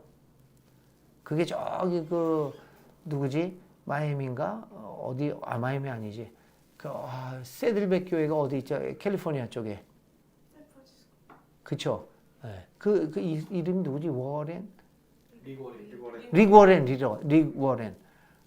워렌. 리고렌이 만든 책이 뭐였죠? 목적이 이끄는 삶. 그러니까 꿈을 향해서 나가라는 거죠. 그래서 그 목적이 이루는 이끄는 목적이 이끄는 삶, 목적이 이끄는 40일 새벽 기도, 목적이 이끄는 무슨 금식 기도, 목적이 이끄는 저는 그래서 이 목적이 이끄는 그 삶이라는 것이 한국 교회의 선풍적인 인기를 끌어서 그거 안 하는 교회가 없었어요. 저도 목회를 쭉 해왔지 않습니까? 저는 거기서 한 번도 안 했어요. 왜 그러냐면 피곤하더라고. 뭘 목적이 이끌려가? 내가 목적을 이끌어야지. 뭐 그거 하겠다고 그렇게 줄기차게 달려가냐. 난 너무 피곤하다. 난 누구한테도 이끌리고 싶지 않다. 그래서 제가 그걸 안 해가지고 우리 교인들은 편하게 살았습니다. 그런 거 전혀 안 했어요. 이게 뭡니까? 그 목적이 이끄는 삶이 아주 좋은 말로 표현했지만 가만히 그 속을 들여다보면 뭐냐면 욕망이 있는 거죠. 우리 인간 속에 있는 근데 여러분 얘기한 것이 그 목적이 이끄는 삶에서 여러분들 다 해보셨겠지만 여러분들의 우리들의 마음을 끌었던 목적이 뭡니까? 교회가 목적이 이끄는 삶에서 하나님의 나라를 더해서 우리 교회가 부흥하고 또 내가 뭐 성적이 좋아지고 뭐 또 내가 좋은 학교에 입학하고 다 성공에 관한 것들과 얘기한 거죠. 만약 여러분 목적이 이끄는 삶에서 우리의 그 목적이 내가 좀 더 가난해지고 내가 좀 더 검소해지고 있던 것도 버리고 욕망의 크기를 버리고 그러는 목적이 이끄는 삶이었으면 그렇게 연락이 했겠습니까? 네 번째는 희생양 논리와 경제종교의 신학적 근원 같은 것도 우리가 내생적 자유에 거기에서 했기 때문에 넘어가고요. 다섯 번째, 전태일에 대해서 잠깐만 말씀을 드립니다. 전태일, 시장과 희생 논리에 맞서다. 지난 11월 13일은 전태일 열사가 50년 전 노동자들을 위해 근로기준법 준수를 촉구하며 산화한 날이었죠. 정확히 50년이 흐른 2020년 11월 한국 노동자의 삶들은 얼마나 달라졌을까? 우리 전태일 열사를 생각하면서 그분이 외쳤던 노동법을 근로기준법을 이게 지켜라. 우리도 사람이다라고 하는 것을 외치면서 죽어갔거든요. 그가 자살한 것이 아니라 그 사람으로 하여금 인간답게 살지 못하게 만들었고 그 주위에 있는 여러 노동자들이 인간됨을 잃어버리고 살아가는 그 체제에 의해서 떠밀려서 그는 그 시장에 맞서서 결국은 죽었습니다. 어떻게 보면 그분의 죽음을 우리가 뭐 한 사람이 좀 정의롭게 살다가 죽었구나 라고 하는 것으로 개인적 일로 치부할 수도 있겠지만 아닙니다.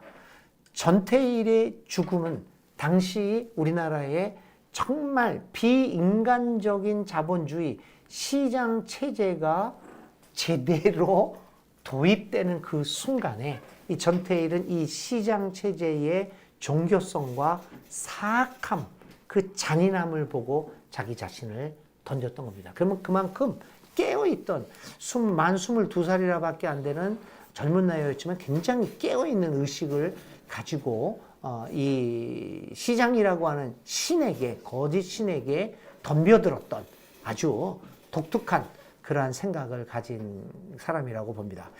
그런데 그가 왜 이 시장에 대해서 이렇게 맞섰을까? 저는 여러 사람들이 다른 의미로 얘기하지만 저는 이 전태일의 일생을 책을 이렇게 보면서 그가 굉장한 기독교 신앙인이었다는 것을 생각합니다.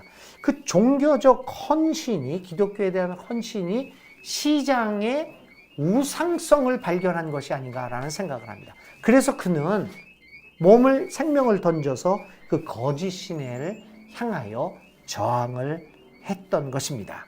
그런 의미에서 전태일의 죽음을 우리가 좀 더 사회 경제학적인 측면도 있겠지만 좀 더 종교적으로 신학적으로 한번 분석해 볼 필요도 있다라는 생각을 합니다. 자, 그런데 이 전태일이 시장과 희생 논리에 맞서서 이렇게 맞섰는데, 그렇게 싸웠는데 50년이 흐른 오늘 우리 노동자들의 삶은 어떨까요? 첫 번째는 우리 사회에서 노동자들의 삶이 크게 향상되지 않은 것을 보게 됩니다. 비정규직 노동자의 문제는 전태일의 죽음을 무색하게 만들고 있지 않습니까? 비정규직 노동자는 1996년 노동법 날치기, 그리고 1997년 외환위기를 겪으며 마치 우리의 일상생활인 것처럼 당연한 것으로 받아들여지게 되었습니다. 현재 전체 노동자의 37%, 또 41%, 또 사실 집계되지 않은 것까지 따지면 거의 절반에 가까운 노동자들이 비정규직 노동자도 일하고 있죠. 좀 아까 오후에 시청에서 일을 보고 있는데 전화가 하나 왔어요. CBS 기자인데 나보고 목사님, 우리 부목사님들이나 이런 분들이 어떻게 노동자라고 이야기를 해도 되겠습니까? 뭐 그런 이야기를 인터뷰를 좀 하고 싶대요. 이번에 판례가 하나 나왔대요. 오늘인가 1심에서 누가 이제 소송을 했는데 노동자로 인정을 했다는 거죠. 1심이에요. 그걸 가지고 이제 CBS TV에서 좀 이제 논제를 확대시키려고 인터뷰를 하러 오겠다고 그 문제를 얘기를 해요. 그래서 제가 그랬죠. 당연히 저도 그렇고 노동자였지 않습니까? 노동자이지 않습니까? 근데 저 같은 경우는 늘 담임만 해다가 보니까 윗자리에 있다 보니까 노동자보다는 사용자의 입장에 많이 섰던 것이고, 그 외에 1년씩 이렇게 했던 그 부목사들은 비정규직 노동자라고 보아야지 맞지 않겠습니까? 그러니까 그런 권리들을 좀 인정해 주는 게 필요하겠다는 이야기를 해서 뭐 내일 다시 또 심층 인터뷰를 하기로 했습니다만은, 이 비정규직 노동자의 상황은 결국은 오늘 전태일의 근로기준법을 준수하라. 우리도 사람이다. 우리를 사람답게 대해라. 라고 얘기한 것들을 아직도 실천하지 못하고 있는 오늘 우리들의 상황을 이야기하고 있습니다. 제가 그래프도 하나 거기다가 놨습니다. 비정규직 근로자 수 비율이 이렇게 했다가 2017년, 18년, 19년에 확 늘어나게 되죠. 근데 이것도 사실 이렇게 보면 문재인 정권이 2017년도에 시작을 하는데, 이것도 참 아이러니하죠. 오히려 박근혜 때 좀 이렇게 내려가는 거를 보이다가 문재인 때 와서 비정규직 규모가 쭉 올라가게 됩니다. 이런 것들이 좀 한번 우리 생각해 볼 필요가 있습니다. 또 두 번째, 전태일 열사의 죽음을 무색하게 만드는 사건들은 산재 사고 및 사망입니다. 굉장히 이 산재 사고 사망은 결국은 자본의 이익을 위해서 인간의 생명을 소홀히 생각하는 거기서부터 출발을 하게 됩니다. 청년들의 안타까운 죽음 같은 것들도 계속해서 늘어나고 조금 더 줄어드는 추세도 있다고 하지만, 그래도 꾸준히 산재 사고로 인해서 사망하는 일들은 없어질 기미를 보이지 않고 있습니다. 이런 것들, 특별히 이제 이 안타까운 건요, 건설업 사망자가 이 산재 사고로 죽는 사망자들의 반을 차지합니다.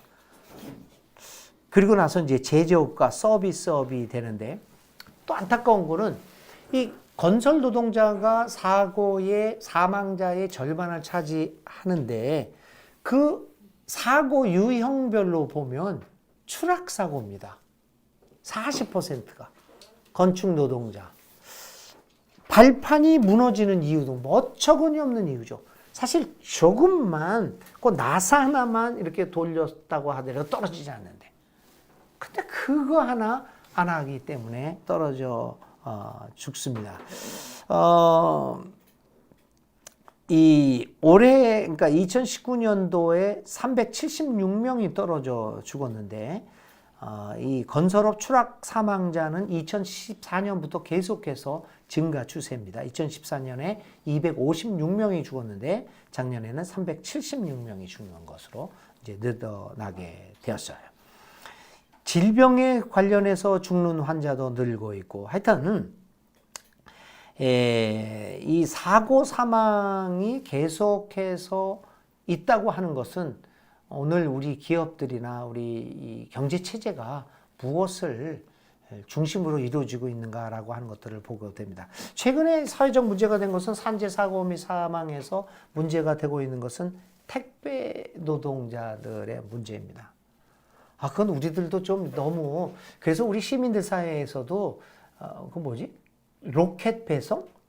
그런 거 거부합니다. 의도 좀 운동도 벌어져야 될 것 같아요. 우리 평화교회 연구소를 비롯해서 우리 인권센터, 뭐 EYC 이런 데서 정말 로켓 배송 거부 운동들을 실천적으로 정말 해야 될 필요가 있어요. 이런 배달 노동자, 청소 용역 노동자 등 우리 사회 곳곳에서 50년 전 전태일 열사가 외쳤던 그 외침을 그 목소리를 내야 할 상황이 아니겠습니까? 그 다음에 또 요즘 문제되고 있는 것은 학교 비정규직 노동자 문제, 그 종일 돌봄 노동자들이잖아요.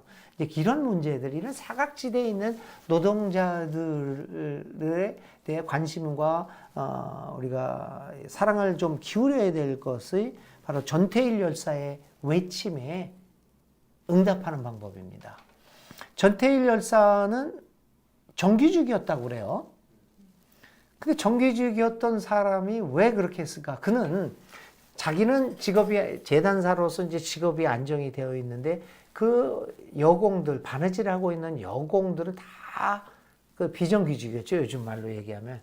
그 아이들을 위해서 투쟁했던 사람입니다. 참 그게 놀라운 거죠.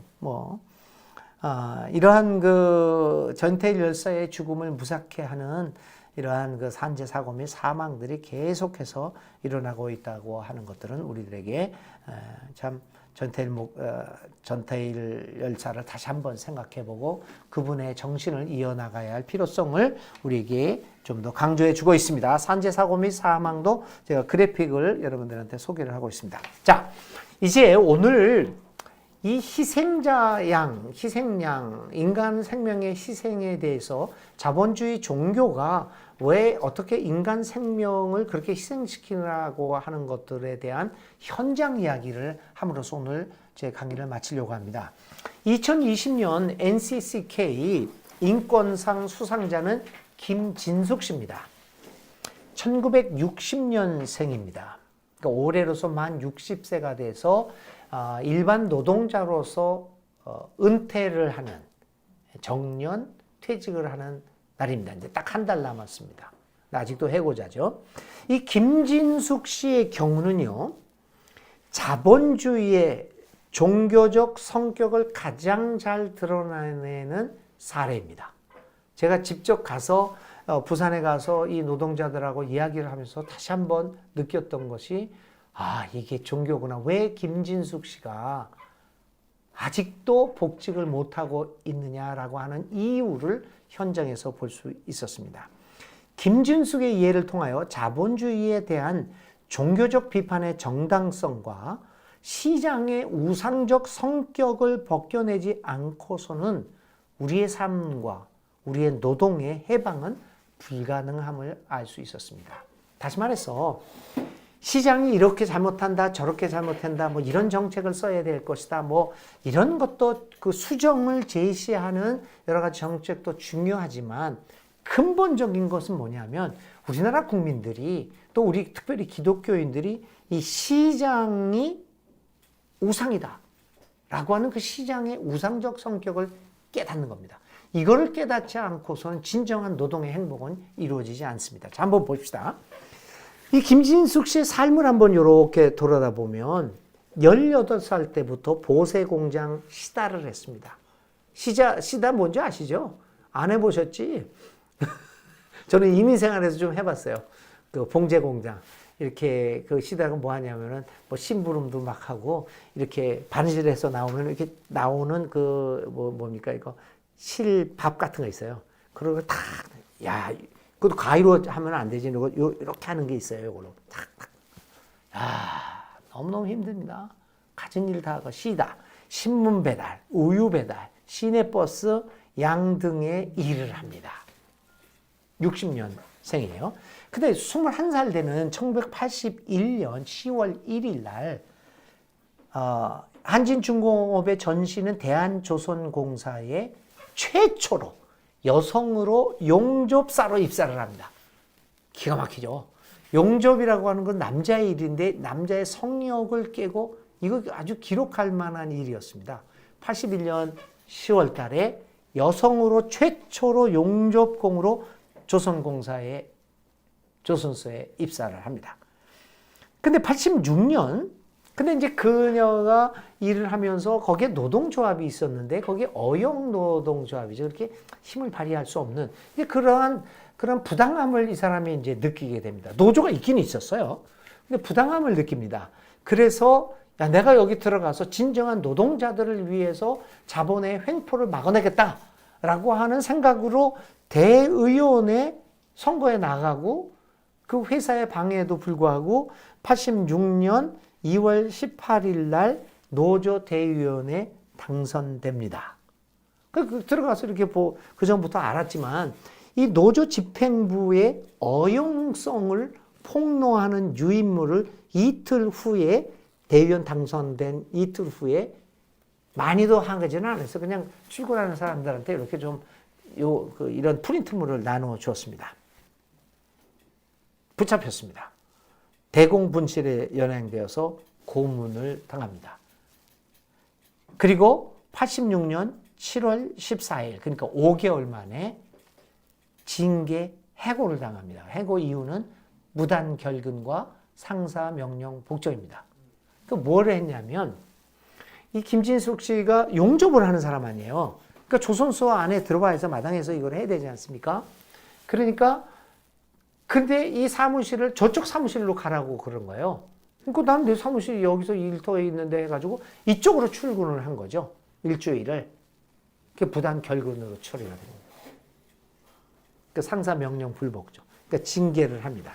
86년 7월부터 지금까지 만 34년 동안 해고자로 살아갑니다. 해고가 돼요. 그런데 2009년 그런데 이제 여러 가지 또 그 중에 하나 좀 빠졌는데요. 서로 또 노사 뭐가 있어가지고 17년 후인 2003년도에 그동안에 해고되었던 한진중공업의 해고 복직자들을 복직시킵니다. 다 복직시킵니다. 김진숙 씨만 뺍니다. 2009년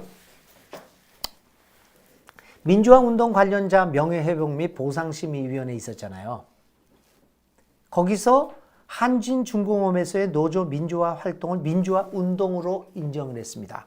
동시에 부당 해고임을 분명히 하면서 복직을 권고합니다. 그래서 거기에 해당됐던 사람들이 또 복직을 하게 됐죠. 물론 이제 그 복직한 사람들에게 회사가 나쁜 짓을 많이 합니다. 뭐 대기 발령 뭐 어쩌고 이런 명령을 내립니다. 그런데 그 2009년에도 마찬가지로 김진숙 씨만큼은 복직을 안 시킵니다. 자, 그래서 2010년에 복직을 이제 시켰는데 또 2009년도에요.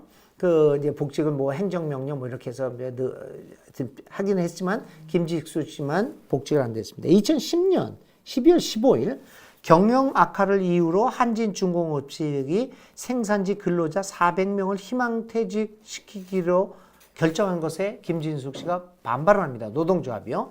그래가지고 2011년 그 유명한 고공농성투쟁에 가는 게 그 생산지 근로자는 희망퇴직으로 몰아가니까 거기에 노동조합이 반발을 하면서 김진숙 씨가 한진중공업 내에 85호 크레인에서 85m 굉장히 높은 데죠. 거기 중공업에서 그 클레인에서 고공농성에 들어갑니다. 그래가지고는 2011년 11월 10일 거의 11개월 그러니까 309일 동안의 고공농성을 마치고 노사 합의를 해서 크레인에서 내려옵니다. 그런데 회사는 어떻게 하냐? 그 회사는 김진숙 씨가 고공농성에 들어갔던 85호 크레인을 폐기시킵니다. 이 85호 크레인은 뭐냐면 조선 작업을 하는, 조선 배를 만드는 작업을 하면서 중간에 있어서 물건들을, 기구를 나르고 아주 핵심적인 일을 하는 도구였습니다. 이게 장비였어요. 이게 없으면 노동자들이 이 배를 만드는데 막대한 힘이 드는 거죠. 근데 그 크레인을 폐기합니다. 생산을 하는데 아주 핵심적인 부품인데도 불구하고, 그리고 값도요, 가격도요, 80억이나 됩니다. 이 크레인을 폐기합니다. 이래가지고는 이제 또 2020년 연내 매각을 지금 한진중공업이 매각을 하거든요. 그래서 인력 감축이 추진되자 노동자들과 연대하는 의미로 6월부터 복직 투쟁을 벌이고 있습니다. 이게 이제 김진숙 씨예요. 그러면 여러분들 의문이 생기잖아요. 왜 김진숙 씨는 복직되지 못했을까? 왜냐하면 김진숙 씨는 최초로 1986년 2월 20일 날 어영노조의 어영성을 고발하면서 회사에 대들었던 사람입니다. 시장 경제의 신을 건드린 최초의 원죄를 지은 사람입니다. 신에게 도전했던 사람입니다. 그 외 다른 노동자들이 복직한 것은 신을 배반을 했지만 다 후발주자들입니다. 용서 못할 죄를 저지른 거죠. 김진숙 씨는요. 왜냐하면 시장이라고 하는, 시장 체제라고 하는 신에게 정면으로 도전한 최초의 인물이기 때문에 역사에 기록되어야 합니다. 신의 역사에. 아담과 하와가, 특히 하와가 인류에서 최초의 범죄자로 낙인 찍혀서 이렇게 억울하게 그런 소리를 듣는 것처럼 김진숙 씨는 받아들일 수 없습니다. 왜냐하면 최초로 신에게 반기를 들었기 때문입니다. 그래서 안 됩니다. 자, 그러면 왜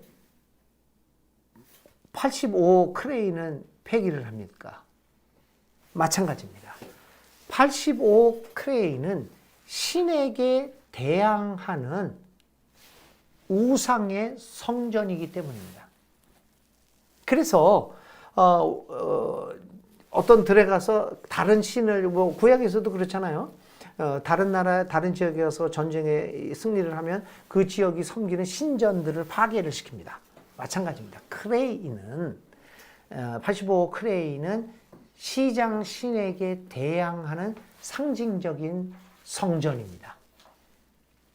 그러므로 이 성전을 없애지 않고선, 그것이 아무리 어떠한 경제적 손실을 본다고 할지라도, 80억이라고 하는 경제적 손실을 본다고 할지라도 그것은 시장 체제를 반항하는 것이기 때문에 놔둘 수가 없는 거죠.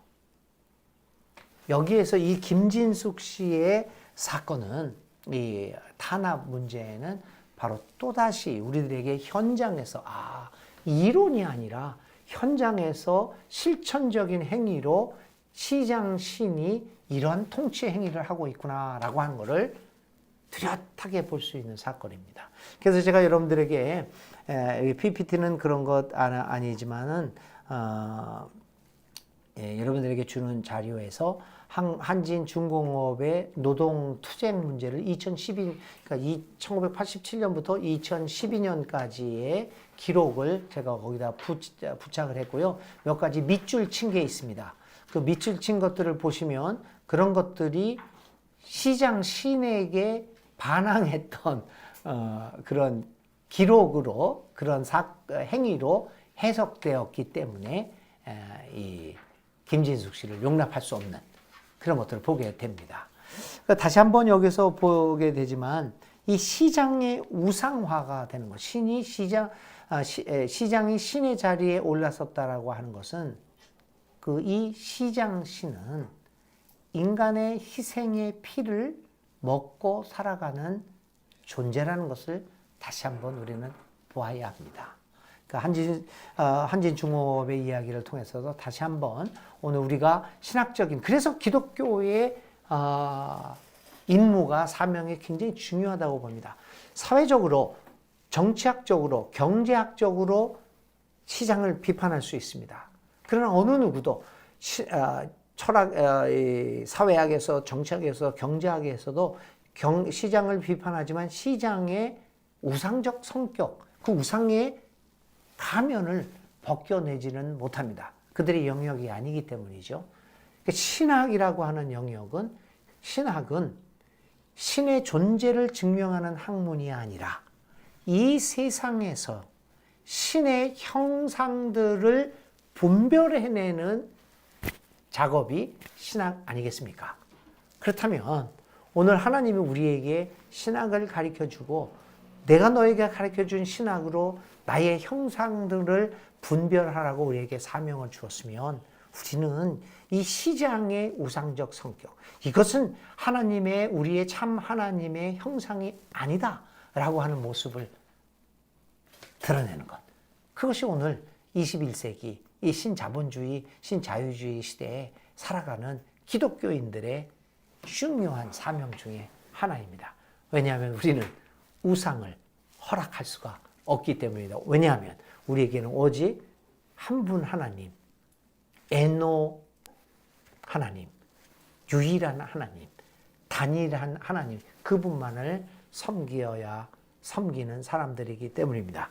그래서 다시 한번 신학적 면에서 이런 종교의 시장의 종교적 모습을 드러내는 작업을 앞으로도 계속해 나갈 수 있기를 바랍니다. 여기까지 강의하겠습니다. 다음 주에는 우리 욕망으로 다시 만납시다.